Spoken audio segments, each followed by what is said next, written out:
അമ്മയുടെ പ്രത്യക്ഷീകരണത്തിൻ്റെ സാക്ഷിയായി ഈ വിശുദ്ധ അൽത്താരെ നിർത്തിയതിന് എനിക്കും അമ്മയ്ക്കും തിരുക്കുമാരനും കൂടാനോടി നന്ദി. എൻ്റെ പേര് ജിജി, ഇതെൻ്റെ ഭാര്യ ശാലിനി. ഞങ്ങൾ കോട്ടയത്തു നിന്ന് വരുന്നു. ഞങ്ങൾ യാക്കോബ സഭ വിശ്വാസത്തിലുള്ളതാണ്. ഞാനിവിടെ ആദ്യമായിട്ട് വരുന്നത് 2023 ഏപ്രിൽ മാസം 10-ാം തീയതിയാണ്. അപ്പം ഇവിടെ വന്ന് ഉടമ്പടി ഇവിടെ ജസ്റ്റ് വന്ന് ഇവിടെ പത്രത്തിലൂടെയാണ് ഈ കൃപാസന യൂട്യൂബിലൂടെയും ഞങ്ങൾ ഇത് കൃപാസനത്തെക്കുറിച്ച് അറിഞ്ഞത്. ഇവിടെ ജസ്റ്റ് വന്ന് പ്രാർത്ഥിച്ചിട്ട് പോകാമെന്നുള്ള ലക്ഷ്യത്തോടുകൂടിയാണ് ഇവിടെ വന്നത്. ഇവിടെ വന്നപ്പോൾ പറഞ്ഞു ഉടമ്പടി എടുക്കണമെന്ന് പറഞ്ഞു. ശരി, ഉടമ്പടി എടുക്കാമെന്ന് പറഞ്ഞു. അതിന് ഫലമായി ഉടമ്പടി ജീവിക്കുകയും എല്ലാ മാസവും ഇവിടെ വരികയും പത്രം വാങ്ങുകയും ഉടമ്പടി നല്ല രീതിയിൽ ജീവിച്ചു പോന്നു. വൈഫിന് ക്യാൻസർ ഒന്ന് ഭേദമായതാണ്.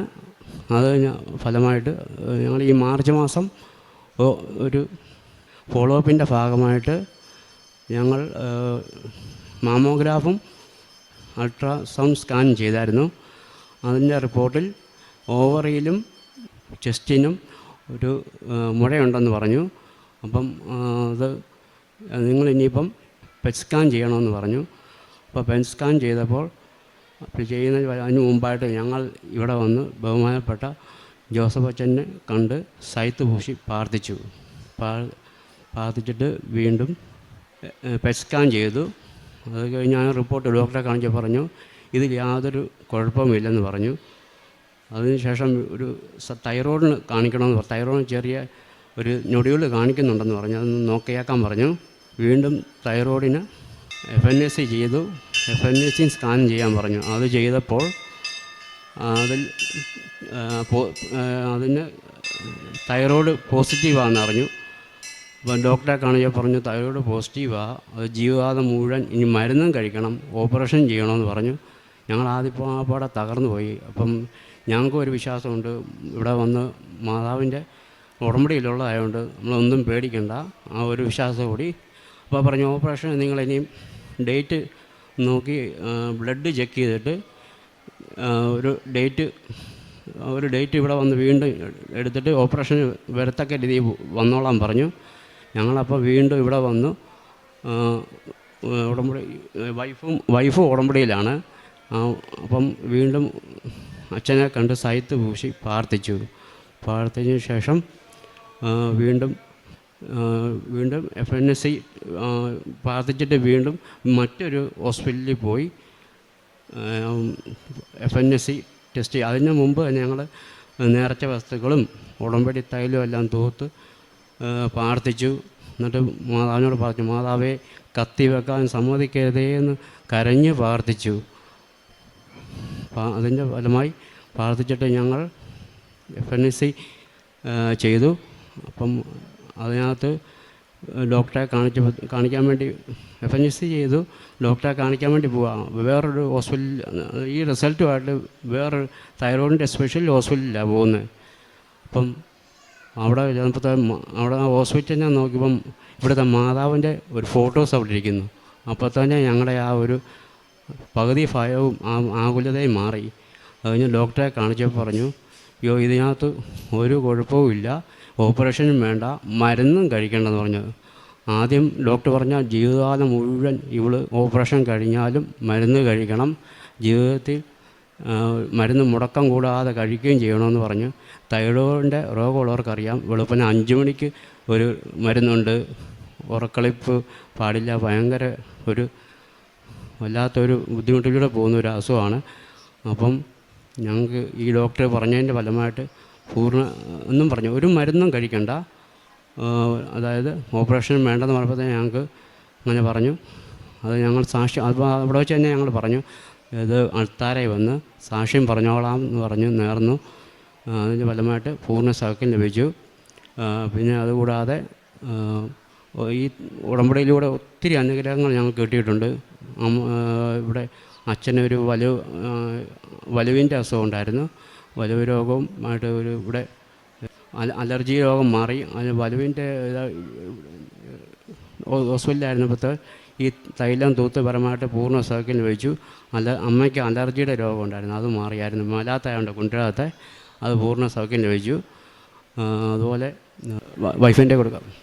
ദൈവത്തിൻ്റെ മനത്തിന് മഹത്വമുണ്ടായിരിക്കട്ടെ. എൻ്റെ പേര് ശാലിനി എന്നാണ്. ഞാനിവിടെ വന്ന് 2025 ഉടമ്പടി എടുത്തായിരുന്നു. എനിക്ക് ക്യാൻസർ വന്ന് പൂർണ്ണ സൗഖ്യം ലഭിച്ചതാണ്. അപ്പോൾ എൻ്റെ കാര്യമാണ് ഇപ്പോൾ പറഞ്ഞത്. FNAC ചെയ്തപ്പോഴത്തേന് ആദ്യം പോസിറ്റീവ് എന്ന് പറഞ്ഞു. അത് കഴിഞ്ഞ് അത് സർജറി ചെയ്യണമെന്ന് പറഞ്ഞപ്പോൾ ഞങ്ങൾ ഉടമ്പടിയിലാണല്ലോ, അമ്മയെ ഞങ്ങൾക്ക് എന്താ ഇങ്ങനെ സംഭവിച്ചെന്നോർത്ത് ഞങ്ങൾ കരഞ്ഞ് പ്രാർത്ഥിച്ച് ഞങ്ങൾ വേറെ പോയി ഒരു ടെസ്റ്റൊക്കെ നടത്തി. അവിടെ ചെന്നപ്പോഴത്തേന് ഡോക്ടറിനെ കാണിച്ചപ്പം ഇതിൻ്റെ അകത്ത് യാതൊരു കുഴപ്പമില്ല, ഒരു മരുന്നും കഴിക്കണ്ട, ഫോളോ അപ്പ് ആയിട്ട് ഇടയ്ക്ക് ചെക്കപ്പ് ചെയ്താൽ മാത്രം മതിയെന്ന് പറഞ്ഞു. അതിൻ്റെ ഫലമായിട്ട് അതിനെല്ലാം ഉത്തരം തന്നതിന് നന്ദി. ഒത്തിരിയേറെ രോഗസൗഖ്യം എനിക്ക് തന്നു. ഒത്തിരിയേറെ കാലുവേദനയായിട്ടും തലവേദനയായിട്ടും പല്ലുവേദനയായിട്ടും ഒത്തിരി രോഗസൗഖ്യം ഉടമ്പടി തൈലത്തിലൂടെയും വിശുദ്ധ ഉപ്പിൻ്റെ എല്ലാം പ്രതിഫലമായിട്ട് തൈലമൊക്കെ ഉപയോഗിച്ച് പ്രാർത്ഥിച്ച് തൊണ്ടയിലെല്ലാം പ്രാർത്ഥിക്കുമായിരുന്നു, ദിവസവും പ്രാർത്ഥിക്കുമായിരുന്നു. അതിൻ്റെ ഫലമായിട്ട് അതെല്ലാം സൗഖ്യം ലഭിച്ചു. പിന്നെ എൻ്റെ മക്കളെല്ലാം നല്ല രീതിയിൽ പഠിക്കുവാനും ഒക്കെ തുടങ്ങി. ഒരു 10ാം ക്ലാസ്സിലും +2 ഒക്കെ നല്ല മാർക്കോടുകൂടി പാസ്സായി നേഴ്സിംഗ് പഠിക്കാൻ പോയിരിക്കുന്നു. അമ്മച്ചിക്ക് പ്രായമായ അമ്മച്ചിക്ക് അലർജി രോഗം ഉണ്ടായിരുന്നു. എത്ര മരുന്ന് കഴിച്ചാലും അത് മാറത്തില്ലായിരുന്നു. ഞങ്ങൾ ഇവിടുത്തെ ഉടമ്പടി തൈലം തൂത്ത് ഞങ്ങൾ പ്രാർത്ഥിച്ചു, ഉപ്പിട്ട് വെള്ളത്തിൽ കൊടുക്കുകയും തേൻ കൊടുക്കുകയൊക്കെ ചെയ്തതിൻ്റെ ഫലമായിട്ട് അതിനെല്ലാം പൂർണ്ണ സൗഖ്യം ലഭിച്ചു. എൻ്റെ ഹസ്ബൻഡിന് കണ്ണിനൊരു ഇല വന്ന് കൊണ്ടിട്ട് അതിന് ഭയങ്കരമായ ഇൻഫെക്ഷനായിപ്പോയി. അത് കണ്ണിസോക്കേടാണെന്നും പറഞ്ഞിരുന്ന് മരുന്നൊക്കെ ഒഴിച്ചിട്ട് അത് 3-4 ദിവസം കഴിഞ്ഞ് ഇൻഫെക്ഷനായി. ഞങ്ങൾ ഒരു ക്ലിനിക്കിൽ കൊണ്ട് കാണിച്ചപ്പോൾ പറഞ്ഞു എത്രയും വേഗം മെഡിക്കൽ കോളേജിൽ കൊണ്ടുപോയി കാണിക്കുക എന്ന് പറഞ്ഞു. അത് ഇൻഫെക്ഷൻ വന്ന് പോയി ഞങ്ങൾ പെട്ടെന്ന് അത് വിശ്വാസപ്രമാണം ചൊല്ലി ഉടമ്പടി തൈലം തൂത്ത് പ്രാർത്ഥിച്ചിട്ട് ഞങ്ങൾ മെഡിക്കൽ കോളേജിൽ കൊണ്ട് കാണിച്ചു. അതിൻ്റെ ഫലമായിട്ട് 3-4 ദിവസം മരുന്നൊഴിച്ച് കെട്ടിവെച്ചതിൻ്റെ ഫലമായിട്ട് പൂർണ്ണ സൗഖ്യം ആ കണ്ണിന് ലഭിച്ചു. പ്രേക്ഷിത പ്രവർത്തനമായിട്ട് ഞങ്ങൾ ഇവിടുന്ന് 7 കെട്ട് പത്രം മേടിക്കുകയും അത് ഗവൺമെൻറ് ഹോസ്പിറ്റലിലും എല്ലാം കൊണ്ട് കൊടുക്കുകയും മെഡിക്കൽ കോളേജിൽ കൊണ്ട് കൊടുക്കുകയും ഞങ്ങളെല്ലാവരോടും ഞങ്ങളുടെ അനുഭവങ്ങൾ പറഞ്ഞാണ് എനിക്ക് ക്യാൻസർ വന്നതും സൗഖ്യം കിട്ടിയത്. എല്ലാ കാര്യങ്ങളും ഞങ്ങൾക്ക് ചെയ്തു തന്നതെല്ലാം ഞങ്ങൾ പറഞ്ഞ് മനസ്സിലാക്കിയാണ് ഞങ്ങൾ കൊടുക്കുന്നത്. ചിലർ മടിക്കാറുണ്ട്. ഒരു പ്രാവശ്യം ഞാൻ കൊടുത്തപ്പം വേസ്റ്റ് പാത്രത്തിൽ ഒരാളിട്ട് ഞാനത് മാറിയെന്ന് കണ്ടിട്ട് ഞാനത് എടുത്തിട്ട് ഞാൻ തിരിച്ചു ചെന്ന് പുള്ളിയോട് ഞാൻ പറഞ്ഞു, നിങ്ങളിത് വേണ്ടെങ്കിൽ നിങ്ങൾ വേണ്ടെന്ന് പറയണം, ഇത് നിങ്ങൾ കളയല്, ഇത് അമ്മയുടെ പ്രത്യേക അനുഗ്രഹമുള്ള ഒരു പത്രമാണ്, ഇത് നിങ്ങളുടെ കൈ കിട്ടുമ്പോൾ തന്നെ നിങ്ങൾക്കൊരു അനുഗ്രഹമാണെന്ന് ഞാൻ അവരെ പറഞ്ഞ് മനസ്സിലാക്കുകയൊക്കെ ചെയ്തിട്ടുണ്ട്. പിന്നെ ഞാൻ ഉടമ്പടി തൈലമൊക്കെ മേലാത്ത രോഗികൾക്ക് വേണ്ടി കുരിശിട്ട് വിശ്വാസപ്രമാണം ചൊല്ലി പ്രാർത്ഥിക്കുകയും ഒക്കെ ഞാൻ ചെയ്യുമായിരുന്നു. പിന്നെ 2 പേരും പൊതിച്ചോറ് ഒക്കെ മേടിച്ച് കൊടുക്കും. ഞാൻ എൻ്റെ കൈ കൊണ്ട് ഇടയ്ക്ക് ആകാം പൊതിച്ചോറ് കെട്ടിക്കൊടുക്കാറുണ്ട്. അങ്ങനെ ഞങ്ങളുടെ മുന്നിൽ വരുന്ന സഹായം ചോദിക്കുന്നവർക്കെല്ലാം സഹായം കൊടുക്കുകയും പിന്നെ ഞങ്ങളൊരു സ്ഥാപനം നടത്തുന്നുണ്ട്, അവിടെ ഞങ്ങളിങ്ങനെ പൈസയൊക്കെ കൊണ്ട് കൊടുക്കാറും ഒക്കെയുണ്ട്. ഞങ്ങളെ അമ്മയുടെ പ്രത്യക്ഷണത്തിൻ്റെ സാക്ഷിയാക്കി ഉയർത്തിയതിന് ഒരിക്കൽക്കു കൂടി ഈശോയ്ക്കും അമ്മയ്ക്കും നന്ദി പറയുന്നു. ആത്മീയ ജീവിതം ഞങ്ങൾ പ്രാർത്ഥിക്കും, എന്നും പ്രാർത്ഥിക്കുകയൊക്കെ ചെയ്യും. പക്ഷേ ഞങ്ങൾ രാവിലെ എഴുന്നേറ്റുള്ള ഒരു പ്രാർത്ഥന ഞങ്ങൾക്കില്ലായിരുന്നു. എഴുന്നേൽക്കുന്ന സമയത്ത് പ്രാർത്ഥിക്കുമെന്നേ ഉള്ളായിരുന്നു. ഇപ്പം ഞങ്ങൾ ഉടമ്പടിയിലായതുകൊണ്ട് ഞങ്ങൾ എവിടെ പോയിട്ട് വന്ന് താമസിച്ച് കിടന്നാലും ഞങ്ങൾ ആ കറക്റ്റ് സമയത്ത് അലാറം വെച്ച് 5 മണിയാകുമ്പോൾ ഞങ്ങൾ എഴുന്നേൽക്കും. 5:30 ആകുമ്പോഴത്തേനും അച്ഛൻ്റെ ഡെയിലി ബ്രെഡ് പ്രാർത്ഥനയിൽ ഞങ്ങൾ പങ്കെടുക്കും. അതുപോലെ ഡെയിലി ബ്രെഡ് പ്രാർത്ഥനയിൽ ഞങ്ങൾ പ്രാർത്ഥിച്ചപ്പോൾ അച്ഛനിങ്ങനെ 7 ദിവസത്തിനകം നിങ്ങളുടെ കാര്യത്തിനൊരു ഉത്തരം കിട്ടുമെന്ന് അച്ഛനിങ്ങനെ 7 പറഞ്ഞായിരുന്നു. അപ്പം ഞങ്ങളിങ്ങനെ FNACയുടെ റിസൾട്ടിന് വേണ്ടി വെയിറ്റ് ചെയ്യുമായിരുന്നു. അപ്പം ഞാൻ അന്നേരം അത് ഉറച്ച് വിശ്വസിച്ച് എനിക്ക് 7 ദിവസത്തിനകം എൻ്റെ അമ്മ എനിക്ക് ഉത്തരം നൽകുമെന്നുള്ളത്. അപ്പോൾ 7ാം ദിവസമാണ് എനിക്ക് അതിൻ്റെ റിസൾട്ട് കിട്ടിയത്. അപ്പോൾ അതെല്ലാം നെഗറ്റീവായിട്ട് വന്നു. പിന്നെ ഞാനിവിടെ വന്ന് എനിക്ക് കാല് ഒന്ന് വീണായിരുന്നു. അപ്പോൾ എൻ്റെ കാല് ഒരു 3 ആഴ്ചയോളം അത് കെട്ടിവെച്ച് ചെറിയൊരു പൊട്ടൽ പോലെ ഉണ്ടെന്ന് പറഞ്ഞായിരുന്നു. അപ്പോൾ ആ കാലിന് എനിക്ക് ജോലിയൊന്നും ചെയ്യരുതെന്ന് പറഞ്ഞു. പക്ഷെ എനിക്ക് വീട്ടിൽ ആരും ചെയ്യാനൊന്നുമില്ല.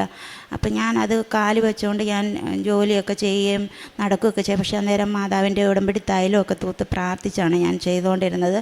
അത് കഴിഞ്ഞ് എനിക്ക് അതെല്ലാം അഴിച്ചു കഴിഞ്ഞപ്പോഴും കാലിനൊരു ചെറിയ വേദന പോലെ ഉണ്ടായിരുന്നു. അപ്പം ഞാൻ ഇവിടെ വന്ന് പ്രാർത്ഥിച്ച് ഇവിടെ അൽത്താരയുടെ മുന്നിൽ ഇങ്ങനെ പ്രാർത്ഥിച്ച് മുട്ടുകുത്തി പ്രാർത്ഥിച്ച് കഴിഞ്ഞപ്പോൾ എനിക്ക് പെട്ടെന്ന് കാലിന് മസിൽ കയറുന്ന പോലെ വന്ന് ഞാൻ പെട്ടെന്ന് അവിടെ നിന്ന് എഴുന്നേറ്റ് പതുക്കെ അവിടെ ചെന്ന് ഇരുന്നിട്ട് ഞാൻ ആ വിളക്കിൽ നിന്ന് എണ്ണയെടുത്ത് ഞാൻ അവിടെ കുരിശിട്ട് പ്രാർത്ഥിച്ചു. ഞാൻ വീട്ടിൽ ചെന്ന് കഴിഞ്ഞപ്പോൾ കഴിഞ്ഞപ്പോൾ എൻ്റെ കാലിൻ്റെ അവിടെ ഇങ്ങനെ ആ പത്തിയുടെ അവിടെയായിട്ട് ഇങ്ങനെ ഒരു സൂചിക്ക് കുഴിച്ചെടുത്തതുപോലെ ഒരു കുഴി ഇങ്ങനെ വന്ന് ഞാനപ്പോൾ എൻ്റെ ഹസ്ബൻഡിനെ ഇത് കാണിച്ച് ആ കുഴിച്ച് ഇവിടെ വന്ന് പ്രാർത്ഥിച്ചതിൻ്റെ അത് കഴിഞ്ഞപ്പോൾ എൻ്റെ ആ കാലിൻ്റെ വേദന അമ്മ എടുത്ത് മാറ്റി. അപ്പം ഞാനൊരു സാക്ഷ്യത്തിൽ ഇങ്ങനെ കേട്ട് ഇങ്ങനെ മേലാത്ത ഒരാൾക്ക് ഇങ്ങനെ കീ ഹോൾ സർജറി ചെയ്തതുപോലെ അവർക്ക് അമ്മ അത് എടുത്ത് എന്ന് പറഞ്ഞതുപോലെയായിരുന്നു എൻ്റേത്. കാലിൻ്റെ ഞരമ്പിൻ്റെ അവിടെ സൂചിക്ക് കുത്തിയതുപോലെ ഒരു പാട് പോലെ ഇങ്ങനെ കിഴിഞ്ഞ് കിടന്നു. പക്ഷേ അത് കഴിഞ്ഞപ്പോൾ പിന്നെ എനിക്ക് ആ കാലിന് വേദന ഉണ്ടായിട്ടേ ഇല്ല.